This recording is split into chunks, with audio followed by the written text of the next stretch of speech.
I'm back. Haven't made a YouTube video in a while. One drawback to the get away from it all lifestyle here in the holler, living in a cabin in the woods, is a serious lack of bandwidth. I've got that remedied, and looking forward to making some new videos. This batch that I'm working on currently was made from my ancestral log cabin that was on the property. The farm has been in the family for over 200 years. The cabin was likely very, very close to that.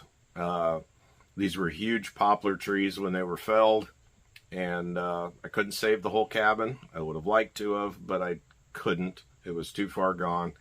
Did manage to save a fair amount of logs, all different species.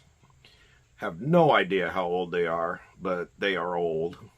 And we're going to make this batch in time for Christmas.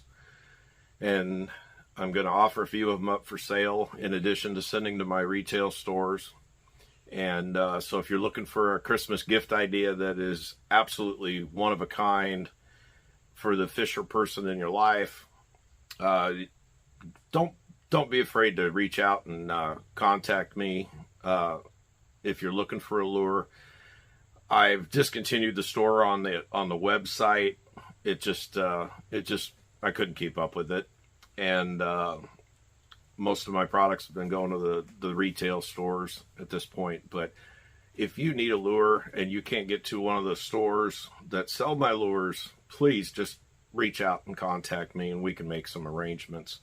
I might be putting them in my eBay store or selling them on one of the social media platforms. I haven't decided yet, but I'll keep you posted on that.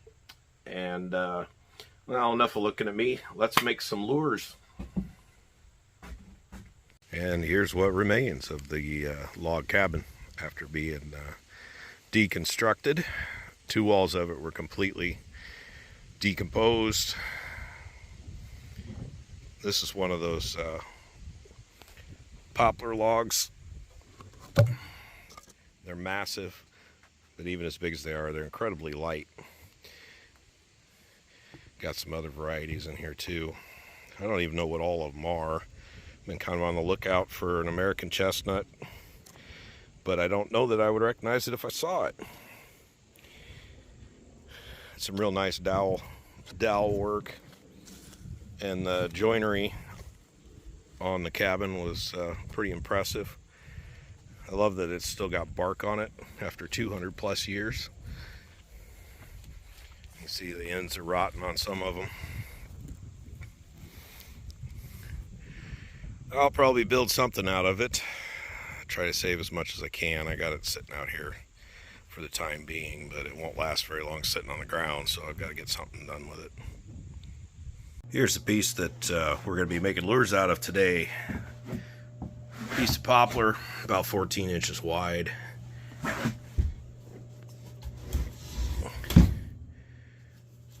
In decent shape. And as you can imagine, there are a ton of nails, bug holes, other things to avoid. Getting it down to cut pieces was a lot of work, but managed to get a batch 30 plus cut up and chamfered, and today we're going to be doing the shaping of the lures, which is done on a drum sander, which is in a drill press. I've had lathes, I've had specialty tools over the years, and honestly, this is about as effective as any of them, and it saves me a lot of space on the workbench, only having the one piece of equipment. But let's get to shaping. All right, here we go. I do a chamfer on these to remove just a little bit of extra material. Saves some time in the production process. 20 plus years of industrial engineering and working in manufacturing. I guess I lean blitzed it and saved myself some time by getting it this far. All the rest of the work on the lure is completely by hand. It's cut out by hand on the bandsaw. 2, there's no CNC, there's no automation. It just wouldn't lend itself well to the material if I did try it. But this comes kind of naturally to me. I've made many thousands at this point on a little drum sander, and it's been the most effective method I've come up with.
There you go.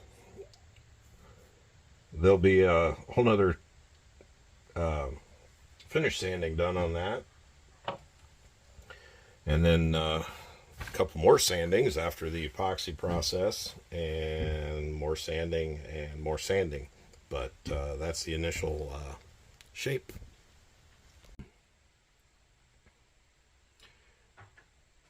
A quick break for lure makers. If you've watched my videos or want to be lure makers, there's something missing.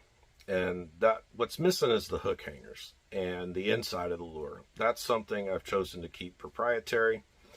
A lot of engineering and thought and tears went into how I do hook hangers. I don't use screw eyes. I don't like them. They have their place, but two dissimilar materials screwed together, eventually water's going to get in there. Wood shrinks and expands with temperature. All these things, and you're going to find over time your hook hanger, your screw eye is going to either unscrew or pull out entirely. And there's a lot that goes into the inside of one of my lures, weights, and then my proprietary hook hanger method. And I wish I could show it, but I'm not there yet. It's something I'm keeping to myself for now. You can see many different ways that people do how to attach the hooks to the lures. Is very dependent upon the lure, the application, what kind of fish you're going for. You can't beat through wire, but I can't do a through wire and then work around the wire while I'm shaping the lure. So that presented a bit of a challenge. But I just wanted to throw that in there because people ask. It's not just a block of wood. When I start shaping it, it's already had 7 holes drilled in it, weights put in it. There's a fair amount of work. There's almost as much work goes into preparing the block of wood to be cut into a lure as goes into shaping that block into the final product. But I wanted to share that because people always wonder. But anyway, back to lures. Lips, bills, whatever you want to call them. Previously, I made lures with circuit board lips that were commercially available. It was the only part I still bought. Everything else is made, custom made. These are polycarbonate. I cut them myself. I had some issues with the purchase lips and being consistent in shape. These are going to be a shallow diving batch, which in Indiana's little rivers and streams I've really come to love. It'll probably crank down a couple feet. It is a lot less aggressive than the angle I usually use, and that's pretty easy to manipulate and not change anything else on the lure. And it's also a little bit smaller, but there's an application for that. I really enjoy the subsurface lures myself, and each one of these will need shaped and get a lip, and I've got a long day ahead of me.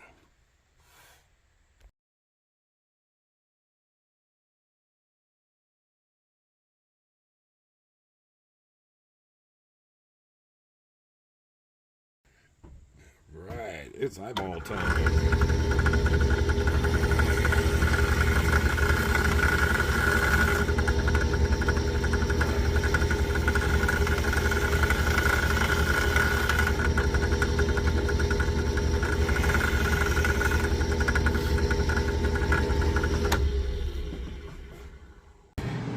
Alright, I've mentioned in previous videos how for eyes I have taken to just using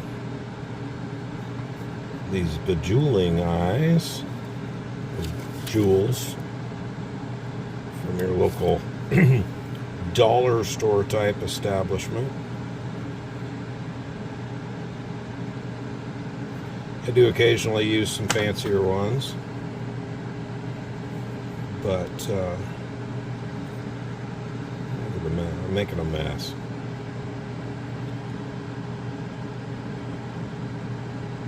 It's always fun using a camera because you gotta do things a little differently to get the shot. And anyway, this is how I do eyes.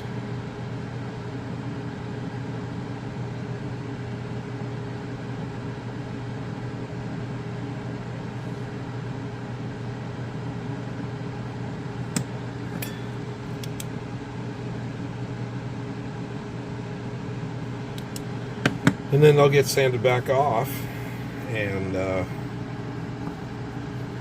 once the final coat's on, they kind of blend in seamlessly.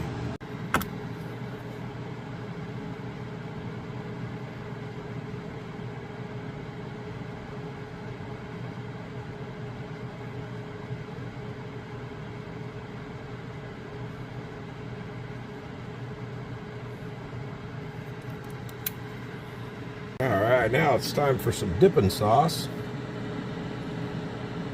I use a UV cure epoxy. Some lures, depending on the wood type, will get another epoxy treatment before the UV, but most of them you just dip.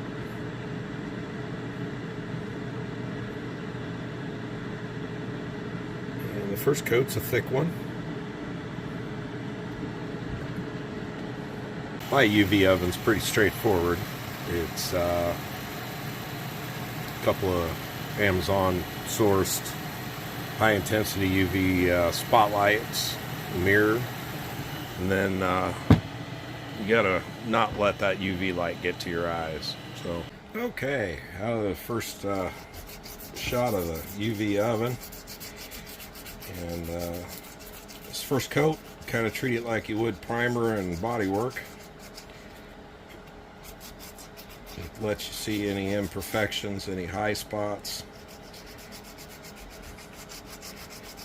and this sanding ensures the lure is smooth. Any imperfections or misshapen portions of the lure will affect its action.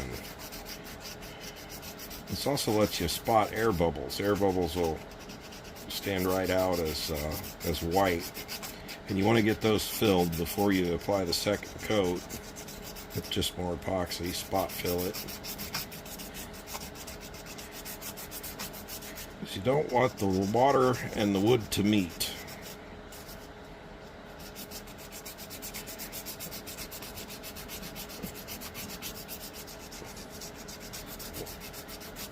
Water is definitely not your friend, which is ironic because we're using it to we're making a fishing lure out of wood.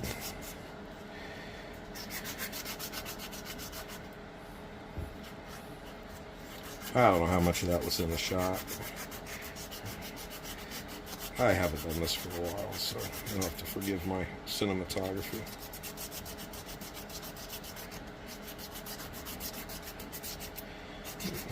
Not that you missed much, it's pretty much just more sanding.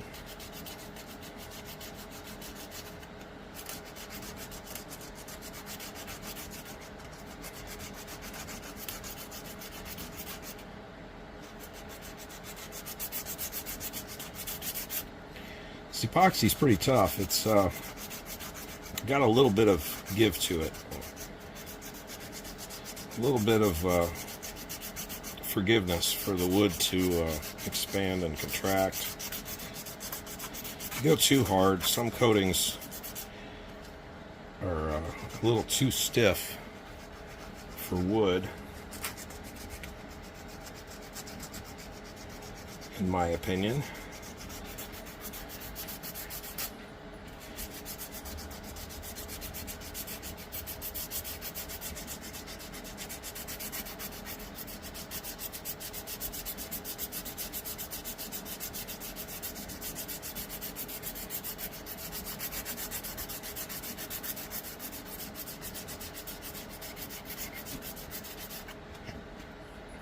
Alright, lure is ready for its second coat.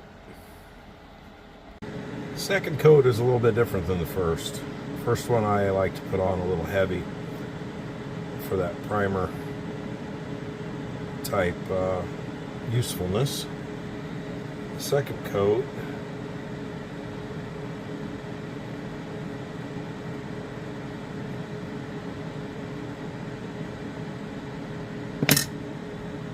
drop it. There we go. Second coat I put on a little thinner, and I hit it with some heat.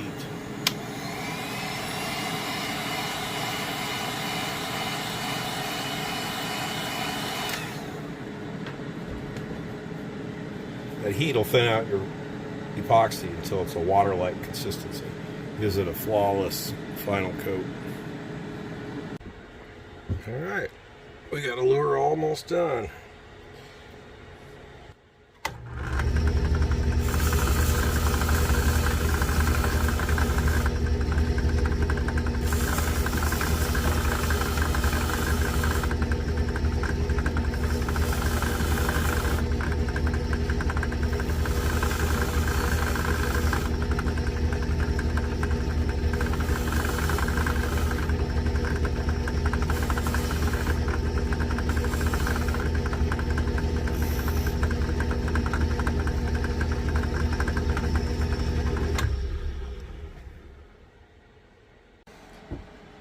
Put those chamfers on the edge. You don't want to have a sharp edge. It's more prone to chipping.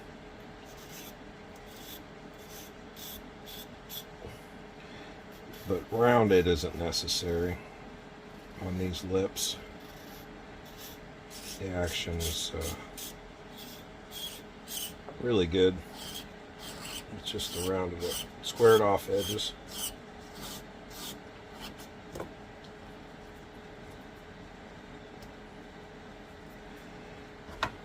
While the lure's still, or epoxy's still fresh, you can usually score it and break it.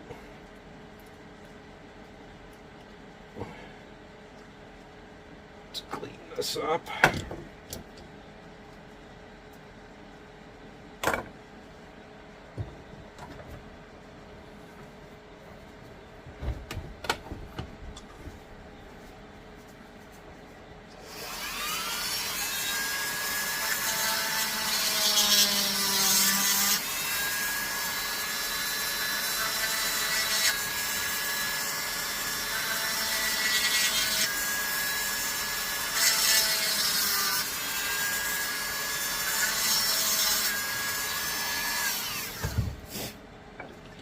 I don't like to use the bit on the line tie because you don't want to accidentally get a burr on that one that would potentially affect your knot. You should never tie directly to a crankbait anyway. You should have a snap ring or some sort of connector to let the lure swing free, but just in case. Definitely don't want to get a burr on that one. I use 3X strong trebles and a size 1 heavy stainless steel split ring. This lets you, if you so desire, if you're going to fish with the lure rather than display it, you can put your own hooks on. They are size 6 trebles. As long as you don't modify that too much, about any hook should work. If you want to go with a wider gap or a premium hook, you ask 10 fishermen your favorite hook is, you're going to get 10 answers. So I just standardize on one that's a good quality hook and easy to replace if you so wish. Alright, here's the finished product. That poplar has a real nice rainbow effect to it in sunlight. It's a little bit dark in room lighting, but out here in the sun, it really shines.